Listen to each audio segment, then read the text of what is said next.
Saía a era do cartucho e entrava a era do CD. Pulávamos dos 16 para os 32 bits e entrava no mercado uma empresa que era conhecida mundialmente por fabricar outros produtos eletrônicos e não um videogame. O primeiro console da gigante Sony foi lançado no Japão em dezembro de 1994 e quase um ano depois nos Estados Unidos e Europa. O PS1 foi fabricado até o ano de 2006, faz parte da quinta geração de consoles e vendeu mais de 100 milhões de unidades. A Sony revolucionou o mercado tanto nas questões de consoles quanto na produção de jogos. Muitas franquias que hoje são sucesso criaram seu primeiro título exatamente para esta plataforma, como Resident Evil, Parasite Eve, Silent Hill, Crash Bandicoot, Tomb Raider, Medalha de Honra, Tekken, Gran Turismo e Wing Eleven, que passou a ser Pro Evolution Soccer, ou PES. Foi o PlayStation que popularizou o uso do memory card, embora já existente em outros consoles como o Neo Geo, por exemplo. Muita gente passou a conhecer esse pequeno cartão que gravava sua evolução nos jogos no console da Sony. Foi uma época arrebatadora para o PS1, mesmo com concorrentes poderosos como Sega Saturn, Dreamcast e Nintendo 64, o PlayStation foi o videogame mais vendido da quinta geração. A lista de sucessos dos mais vendidos é repleta de clássicos e de games, que com certeza você deve ter passado horas a fio em frente do televisor zerando um por um. A seguir, nós listamos os 5 jogos que hoje ocupam o hall dos mais vendidos da história do PS1. Se liga aí. Em primeiro lugar, Gran Turismo, com 10,8 milhões de cópias vendidas.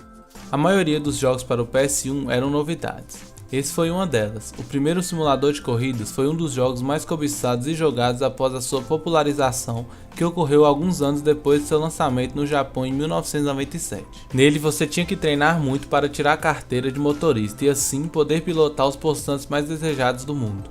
Era uma vez os tempos de corridas de arcade para iniciar uma era que está presente até hoje, que é a da simulação. O sucesso de crítica e público de Gran Turismo falam por si só. Não é à toa que ele ocupa o topo da lista de mais vendidos do console. Em segundo lugar, Final Fantasy VII, com 9,8 milhões de cópias vendidas. Se você teve um PS1 e não jogou esse game, deixou de conhecer um clássico da franquia Final Fantasy. Ele fez tanto sucesso na plataforma que arrebentou em vendas logo nos primeiros anos do seu lançamento, conquistando boas críticas e fãs ao redor do mundo.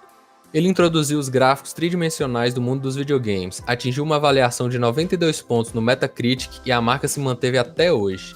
A história de Cloud Strife colaborou e muito para alavancar as vendas do console no finalzinho dos anos 90. Em terceiro lugar, Gran Turismo 2, com 9,37 milhões de cópias vendidas. Claro que o sucesso do primeiro jogo faria a Sony ingressar uma sequência 2 anos após o lançamento de seu antecessor. Desenvolvido pela Polyphony Digital, eles aperfeiçoaram a jogabilidade, quadruplicaram o número de carros disponíveis e dobraram o número de pistas para você pilotar alguns dos 650 poçantes do game. Porém, ele não atingiu a marca de vendas e nem a marca de críticas positivas do primeiro, mas se manteve ali perto, ocupando o terceiro lugar no hall de mais vendidos da Sony.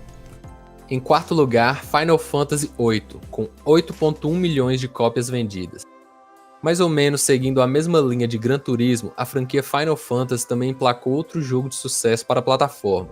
Enquanto seu antecessor lançou os gráficos em 3D, Final Fantasy VIII foi o pioneiro em criar personagens com proporções realistas e um sistema de combate totalmente diferente do que existia no mercado.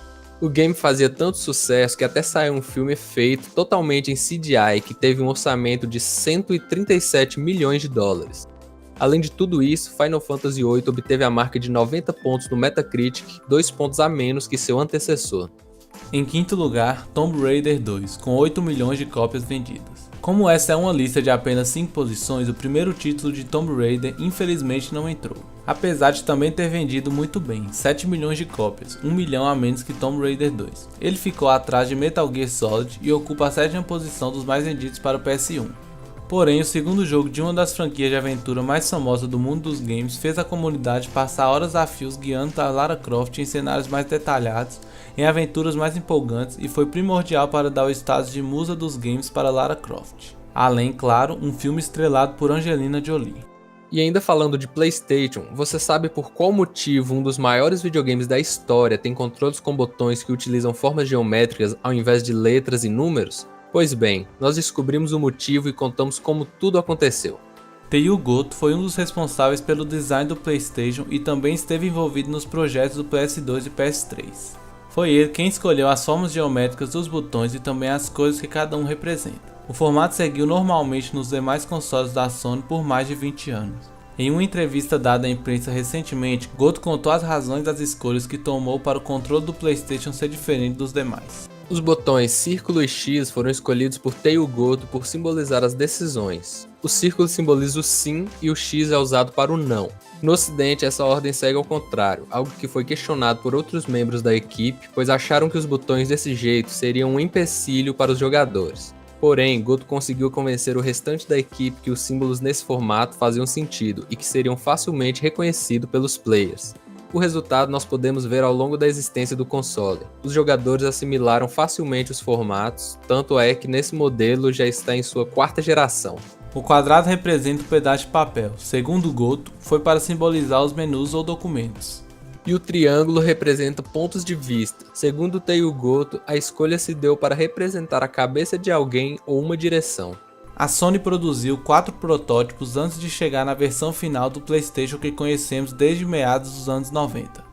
Como você pode ver na imagem, as formas geométricas só apareceram na última versão, usavam a mesma cor e a posição do X e círculo estão invertidas. Goto foi contra essa última versão, pois era a favor da presença de cabos para facilitar o manejo e a ergonomia. É notório ver qual argumento venceu essa jogada, né? Na versão final do controle do PlayStation também ficaram de fora os botões de positivo e negativo.